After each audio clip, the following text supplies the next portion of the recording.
mati dengan kepala terpenggal. Arwahnya nggak pernah tenang, dan tiap tahun, malam-malam kayak gini, dia bakal keliling dusun, nyari orang yang lagi sendirian di luar rumah, lanjut Mbak Uti sambil menatap jendela. Kalau matanya udah natap kamu, biasanya, dia bakal datang lagi malam berikutnya. Malam itu aku nggak bisa tidur. Setiap bayangan suara bergelinding itu terlintas di kepala, jantungku berdetak makin cepat. Suara cekikikan itu masih kadang terdengar, makin lama makin dekat.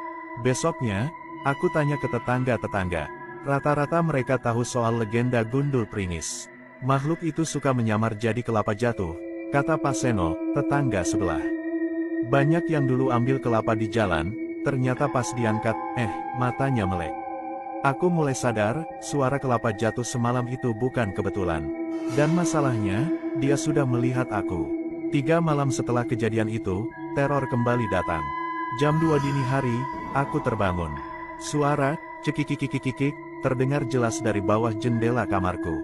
Awalnya kupikir cuma mimpi, tapi begitu aku mendekat ke jendela dan mengintip, mataku bertemu langsung dengan mata itu. Kepala itu ada di halaman belakang, menggelinding perlahan sambil tertawa. Matanya mengarah ke atas, ke kamarku. Aku mundur pelan, tapi tiba-tiba, tawa itu berubah jadi jeritan.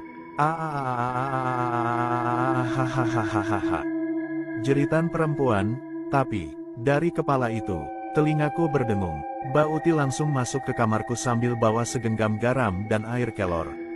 Jangan lihat matanya, teriaknya. Ia langsung menyiram jendela dengan air kelor dan melempar garam ke arah luar. Setelah itu, suara jeritan mendadak hilang. Sunyi, benar-benar sunyi. Besoknya, aku memutuskan untuk pergi dari dusun lebih cepat dari rencana awal. Tapi sebelum pergi, Mbak Uti memanggilku. Kamu harus tahu, kalau Gundul Pringis udah nunjuk kamu, dia bakal ngikutin sampai 7 malam. Kalau kamu selamat sampai malam ke-7, insya Allah dia nggak bakal ganggu lagi. Aku mengangguk, tapi entah kenapa, perasaanku nggak enak. Malam ke-7 aku sudah kembali ke rumah di kota. Kupikir terornya sudah selesai. Tapi jam 3 pagi, aku tiba-tiba mendengar suara, duk, duk, duk, dari arah atap rumahku. Aku keluar kamar, sepi, tapi pas aku membuka pintu dapur, kulihat sesuatu di bawah meja makan. Kepala itu, matanya merah, bibirnya senyum menyeringai, dan tiba-tiba, dia lompat. Dia bukan menggelinding lagi, dia melayang dan mengejarku. Aku lari ke kamar, mengunci pintu, membaca doa sekuat tenaga. Suara tertawanya terdengar makin gila, makin dekat, dan akhirnya hening. Aku pingsan. Besok paginya,